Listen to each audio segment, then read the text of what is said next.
नमस्कार, मैं प्रशांत बाजपेयी। लखनऊ में आज हम निकले हुए हैं जनता का मन जानने के लिए, क्योंकि चुनावी समर चल रहा है। सभी पार्टियां अपने अपने दांव लगा रही हैं, अपने अपने वादे कर रही हैं। तो ऐसे में हम लोग पहुंचे हैं मोहनलालगंज विधानसभा। यहां से इस बार विधायक पुष्कर जी चुने गए और काफ़ी उन्होंने मेहनत की। तो जनता का मन जानने के लिए हम लोग निकले थे। तो मोहनलालगंज तहसील के सामने उनसे हमारी भेंट हुई। तो उनका जो चुनावी प्लान है, जनता के लिए जो कुछ कर पाए हैं, आगे उनका जो भविष्य में प्लान है, उसके संबंध में हम जानकारी लेंगे विधायक जी से। विधायक जी, आपका स्वागत है। धन्यवाद। और हम लोग चुनावी कैंपेन के तहत हम लोग भी निकले हुए हैं। जनता का मन, पार्टी और प्रत्याशियों वो क्या चाह रहे हैं, जनता के प्रति क्या करना चाह रहे हैं, क्या किए हैं, क्या समस्याएं, ऐसा में निकले हो। तो आपको क्या लग रहा है, जो आपका 5 साल का कार्यकाल रहा है वो कैसा रहा? देखिए, 5 साल का कार्यकाल मेरा जो रहा, मैं आपके चैनल के माध्यम से अपने क्षेत्र की जनता को बहुत बहुत धन्यवाद दूंगा। जहां पूरे प्रदेश में मोदी जी की प्रचंड लहर थी, तो लखनऊ की 9 सीटों में एक अकेली यही मोहनलालगंज की सीट है। और ये मैं समाजवादी पार्टी के अकेले विधायक के रूप में मुझे चुना और लगातार मैं 5 साल से जनता की समस्याओं को लेके लगातार संघर्ष करता रहा हूँ। और निधि से जो काम हो सके उसको मैंने काम कराने का प्रयास किया। तमाम मैंने अन्य बड़े काम भी सदन के माध्यम से, सदन में आवाज़ें उठा के तमाम बड़े बड़े मैंने बजट स्वीकृत कराए। एक मैंने यहाँ मऊ रेलवे क्रॉसिंग पे एक बजट, एक और गोसाईगंज रेलवे क्रॉसिंग पे 2 पुलों का ओवरब्रिज की भी मैंने मांग सदन के माध्यम से पास कराया, जो जिसकी लागत करीब 95 करोड़ रुपए है। एक आध रोड और भी हैं जो मैंने सदन के माध्यम से पास कराया, लेकिन सरकार ने बजट इन दोनों काम के लिए अभी तक नहीं अलॉट किया। सरकार द्वारा 5 साल मेरे साथ पूरी तरीके से भेदभाव होता रहा। हमारी विधानसभा की हालत इस समय सड़कों के मामले में पूरी तरीके से ठीक नहीं है। हमारे क्षेत्र में विकास कार्य सरकार की तरफ से बिल्कुल नहीं कराया गया। जो हमारी निधि से हो सकता था उसके तहत हमने जो काम करना था, हैंडपंप लगवाना, सड़कें बनवाना और लोगों को सोलर लाइट करना और लाइटों का प्रबंध करना, नलकूप लगवाना, ये सब हमने अपने संसाधनों के अभाव से किया। कानून व्यवस्था को लेकर आप कहना क्या चाहें, क्योंकि आप जनता के प्रतिनिधि हैं, लगातार समाज में रहते हैं। तो कानून व्यवस्था कैसी और कैसी होनी चाहिए आने वाले समय? कानून व्यवस्था इससे खराब तो कानून व्यवस्था कभी हुई नहीं। जहां आप खड़े हैं, आज से कुछ साल पहले यहीं पे एक मर्डर हुआ था और इसी चौराहे पे हत्या हो गई थी। आज तक उस हत्या का खुलासा इस योगी सरकार में नहीं हो पाया। तमाम ऐसे लोग हैं जो खाली सरकार के लोग जो है विपक्षियों के ऊपर प्रताड़ित करने का काम करते हैं। और इसके अलावा सरकार की कानून व्यवस्था बिल्कुल तरह ध्वस्त है। हर बच्चा जो है इस सरकार से पूरी तरह से त्रस्त है, हर वर्ग पूरी तरीके से त्रस्त है इस सरकार से। और अखिलेश जी जैसे कहते हैं कि वो उनकी सरकार आएगी तो 300 यूनिट बिजली फ्री देंगे और भी कई ऐसे सारे वादे हैं। तो जो फ्री का कॉन्सेप्ट है, इसके विषय में हम लगातार जनता का भी रुख जानना चाह रहे हैं और आप भी मिले तो आपसे भी मिले। फ्री का कॉन्सेप्ट कितना समाज के लिए, प्रदेश के लिए, राष्ट्र के लिए कितना हितकर है या घातक, नहीं लगता आपको ऐसा कुछ? देखिए, फ्री का कॉन्सेप्ट कोई फ्री नहीं है। जनता का जो होता है, जनता का पैसा जनता के अगर सही रूप में इस्तेमाल किया जाए तो जनता तक पहुंचाना ही है, उसी के तहत हम लोग करेंगे। और अब माननीय अखिलेश यादव जी ने तय किया है और जो कहते हम लोग करते हैं, क्योंकि इनकी नीतियाँ ठीक नहीं है। इन्होंने हर चीज़ में भेदभाव किया है। माननीय अखिलेश यादव की सरकार गरीबों की सरकार होती है, पिछड़ों की सरकार है, सर्व समाज को लेकर चलने वाले लोगों की सरकार है।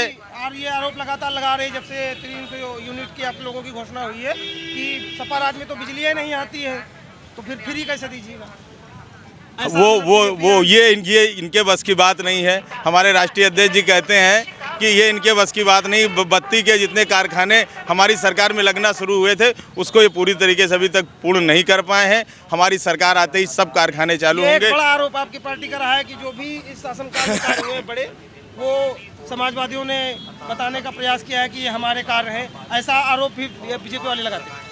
देखिए, जो काम इस सरकार में क्या किया, काम क्या हो, आप ही हमको एक आध काम बता दिए। लखनऊ जनपद में खड़े, लखनऊ जनपद का एक काम बता दीजिए कि ये सरकार में नहीं। हम क्या कह रहे थे? 2 पुल यही पास हो गए। नहीं, 2 पुल तो हमने पास किए। मैंने कहा ना, ये भी तो कहा उसके लिए बजट सरकार ने नहीं दिया, वो सदन के माध्यम से मैंने पास कराया। उसके लिए जब तक पैसा सरकार नहीं देगी तो बनेंगे कहाँ से? हवा में, कागजों में ही तैरते रहेंगे। सरकार एक कागजों वाली है। झूठे आंकड़े, टोटल आंकड़े झूठे हैं। पेपर, मीडिया सब इनका मैनेज है और कहीं पे कुछ नहीं है, धरातल पे कुछ नहीं है। आपका माहौल कैसा है मोहनलालगंज तहसील? मोहनलालगंज तहसील में अब की विपक्षियों की जमानत जब्त होने जा रही है और ये समाजवादी क्षेत्र है। प्रचंड बहुमत से समाजवादी पार्टी का विधायक यहाँ से जीतेगा। और परिवर्तन होगा इस बार, ऐसा क्या लगता है? क्योंकि वो कहते हैं योगी जी दोबारा आएंगे, ऐसा कम अब की बार माननीय जो राष्ट्रीय अध्यक्ष जी का हमारा नारा है ना, अब की बार 400 पार, उसी नारे की तरफ हम लोग बढ़ रहे हैं। विपक्ष का सूफड़ा साफ होने जा रहा है, बीजेपी पूरी तरीके से खत्म होने जा रही है इस चुनाव में। और क्या मुद्दे हैं, क्या लगता है? जैसे युवा, एक महंगाई और एक रोजगार भी बड़ा मुद्दा है, तो इसके संबंध में आपका क्या प्लान है या आपकी पार्टी का? देखिए, हमारी सरकार में तो आप जान ही रहे हैं, हम लोग लोगों को रोजगार को लेके आगे बढ़ रहे हैं।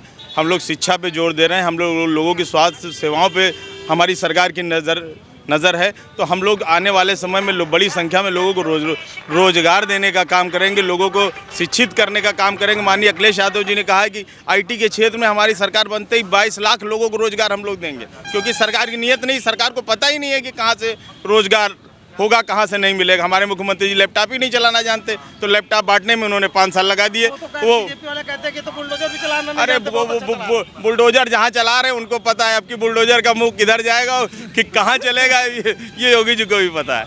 हाँ। और ये कोविड का जो माहौल है, ये एक बड़ी समस्या रही है देश के लिए भी, अंतर्राष्ट्रीय स्तर पे भी। इसमें आपके जो विधानसभा के अंतर्गत किए गए कार्य, अगर आप जनता को बताना चाहें, आपने अपने स्तर पे कैसा? देखिए, सरकार का सहयोग नहीं मिला। हम लोग अपने स्तर से मास्क बांटना रहा, सैनिटाइजर करना रहा, लोगों को जागरूक करना रहा। लोगों को हम लोगों जब उस समय पलायन हो रहा था, तमाम जगह हम लोगों ने खाना बांटने का काम किया। अपने स्तर से जो हो सकता था हम लोगों ने, माननीय राष्ट्रीय अध्यक्ष जी का एक एक कार्यकर्ता माननीय अखिलेश यादव जी बन के हर आदमी की मदद किया है हम लोगों ने, और उसका इस सरकार ने किसी प्रकार का कोई सहयोग किसी विपक्षी से नहीं लिया। सरकार ने आपकी विधानसभा में आपका कोई विशेष सहयोग नहीं किया किसी भी योजना को लेकर? सरकार ने हमारी विधानसभा को पूरी तरीके से 5 साल उपेक्षित रखा है। आने वाले 22 कुछ चंद दिनों बाद अखिलेश यादव जी की सरकार बनने के बाद इस क्षेत्र का समुचित विकास होगा। हमारे क्षेत्र में कन्या डिग्री कॉलेज खुलेगा, हमारे क्षेत्र में उद्योग लगेंगे, हमारे क्षेत्र की सड़कें अच्छी होंगी, किसानों को लिए पानी की सिंचाई के लिए पानी की व्यवस्था अब माननीय अखिलेश यादव जी करने जा रहे हैं। आप अगर बताना चाहें जनता के लिए कोई संदेश?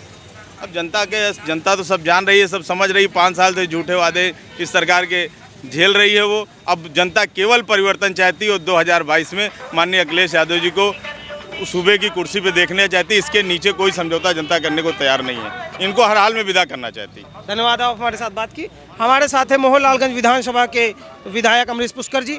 उन्होंने अपनी बात रखी और सरकार, उनका कहना है कि सरकार ने उनका विशेष कोई सहयोग नहीं किया है, और उन्होंने 2 पुलों की भी बात की कि करोड़ों रुपए का उन्होंने जो है सदन के द्वारा पास कराया, पर अभी भी उसका बजट अलॉट नहीं हुआ है।